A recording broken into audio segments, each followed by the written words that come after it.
borrows the print, and then I never heard from him. Dude never called me back, never said anything. I thought he was just like, this blows. And, you know, that was that. And then I read in Variety, he cast John Goodman, and then he cast Carrie Bechet, and then he cast Michael Parks. So I said to his producer, I was like, what's up, man? This prick don't want to call me back or what? And then Ben emails me the next day, and he's just like, I thought you'd already gotten my message, but if you can't tell, based on the fact that I've cast half your I like your movie.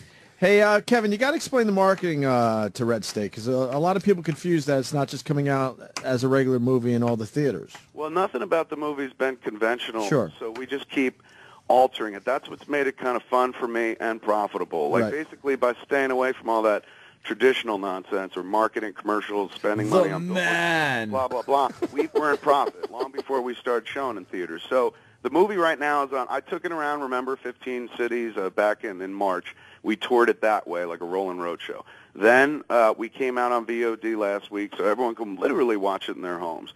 Now, September 25th, we go to theaters. There's one theater that I'm based out of in L.A., Quentin Tarantino's New Beverly, where we'll do the movie there, show it there, and I'll Q&A there. But that is going to be streamed into 50 theaters across the country. So even if you're, I'm not, like, you can go to New Jersey, sit down, watch the flick, and it's streamed into you. Then after the movie, the Q&A is streamed to you. I'm sitting there Q&A, and you can interact with me. And then we do a Hollywood Babylon podcast at the end. So for me, it just doesn't make sense anymore. Like, I know how I watch movies. I got my laptop open. I got a movie in the left-hand corner. I got my Twitter on the right. I got my iChat with my wife in the middle, and I'm answering an email over here. And it's unfair of me to be like, hey, you, everybody out there, put your shit down and come to my movie and look at it. And I'm not even going to be there, but it's not for this movie. This is a special handling movie. It's weird. It's not the kind of movie where you can put, like, a commercial on TV and people go, oh, I got it. It's just, it's different. So different movies require different handling. I didn't want to go through the traditional expensive way.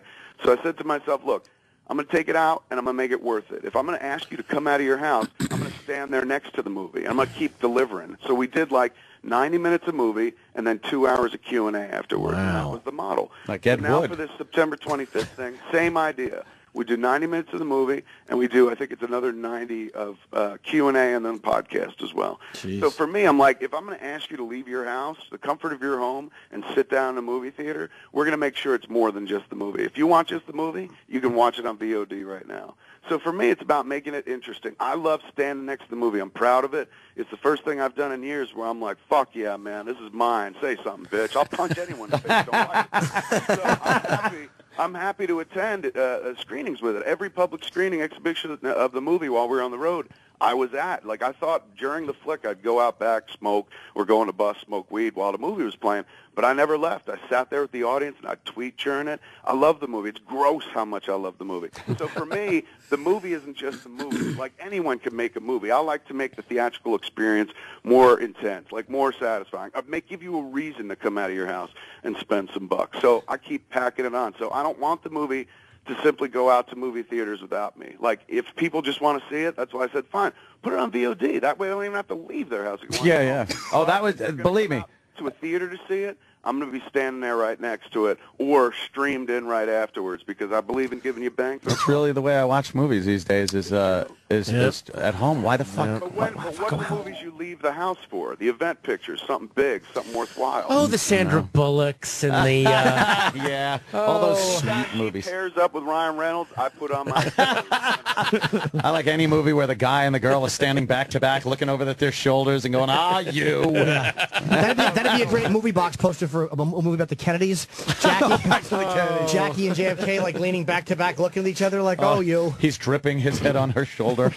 All right, whatever. Kevin, there's a moment in the movie when I won't spoil with the moment, but there's a moment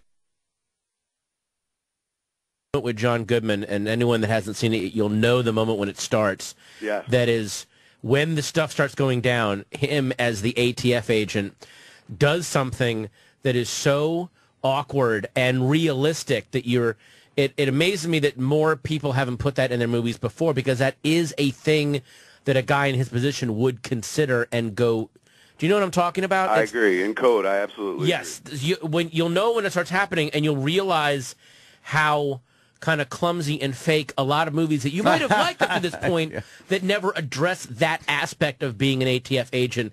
The fact that it got put in this movie, I was like, oh, yeah, wait a minute. That would be on every ATF agent's mind. Of course. That's the first thing they would think about, actually, and no one ever puts that in their movies. We get to play with history and things that have gone before. Like, look, at the end, some people have said, oh, this movie, the message, blah, blah, blah. Look, as far as I'm concerned, I'm the writer. The only message of this movie is, hey, be nice to each other. Other than that, it's just a series of like, isn't this fucked up? Look at this. Did you think it was going this way? It's going left. Like, that's how I wrote it. Every time I knew where the movie was going, I was like, that means the audience is ahead of me, so fuck it, I'll change. And so the movie is like 3 movies jammed into one. It's a mashup movie. And every 10 minutes, we try to alter it so that just when you're like, oh, I know what's going to happen. Now this dude's here, and then he's his buddy, and they're going to take these guys.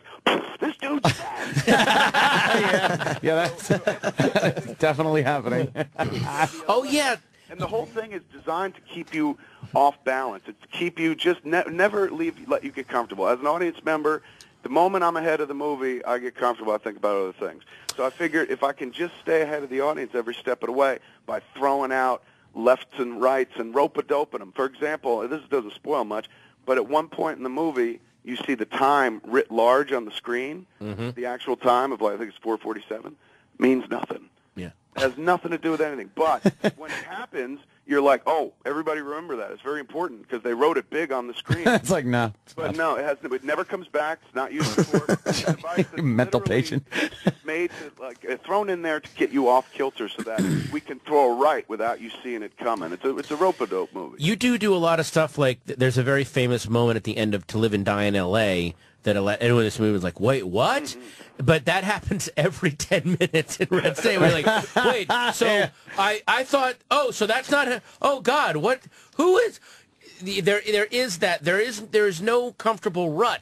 There isn't, like, is this going to be an action movie? Well, sort of, but then, oh, whoa. Yeah, we keep calling it a horror movie. That's because, and I stand by it because I'm like, look, everything that happens in the movie is horrifying. It was directed that way. Like you, first of all, like I said, I didn't believe it was you directing it because it's one of those movies. It's like nothing you've done before as far as directing goes because there are shots where it's very claustrophobic, and then other shots where it's you're almost moving in your seat trying to look what's around a corner before you got the camera there. Oh, that's awesome. Like it was that kind of directing, and then that odd camera on the person's face as they're running through, which gives it that really strange, someone's fucking chasing me look. And this is something, like I said, never seen from you before. Were you just sitting on it for fucking 20 years, or some folks have been asking, but honestly, think about every movie I've made prior to this. None of this style wouldn't have matched. There's no movie I've made obviously, that really requires a visceral, kinetic, visual style. I made movies where stoners sat there and talked to each other, and like I remember, which one was that? People were like, "Oh, you got to move the camera." So on Clerks 2, at one point, Dante and Randall are outside having a conversation, and I'm doing a 360 with a camera around them, and I remember going, "This is ridiculous." Why am I? This is so stupid. Just because like a bunch of critics are like, move the camera. I move the camera, and it's unmotivated. It makes no sense. It takes you out of the scene because you're like, wow, that camera guy didn't trip once. I never felt like, oh, let's put on the style. There was no need. Plus, to be honest, for the first 10 years, I was learning my craft. Like, Clerks, like, got me in the door, but I had to go to film school in front of people. So with this movie, I always knew, like, this is going back 5 years ago. I said, hey, I'm going to write this movie, Red State. And that was the movie where I was like, look, with this one, I'll show them that I could do one or two things. People love to reduce you, stick you into a little box. Even if you accomplish something that billions of people can't, the moment you accomplish it, they're like, well, you only do that. For years, what's next? You do Jay and Silent Bob movies, that's it. And it's like, okay, I do, and I love Jay and Silent Bob movies, but, bitch, I could do a lot more, and here's one, pa-pow. And you give it to them right before you're leaving. Like, I'm on my way out. Hit somebody. The next movie is the last movie I want to make. So I also felt like on my way out of directing, I might as well show them, like, yeah, I mean, I guess I could have made a bunch of cool movies if I wanted, but all I wanted to do was make View Askew movies. Like, I loved connecting those. And now you're going to do Paul Masson wine commercials. That's right. I'm going to sell wine. I'm like, he doesn't say anything. Wine, though, dude. I'm in L.A., so it's going to be weed. It's going to be true. like we will serve no weed before it's done. Kevin, I got to say, in Red State, I was a little leery, but the Jay and Silent Bob cameo works. It fits. It did not take me out of the movie. In there. It was weird. It didn't take me out of the movie.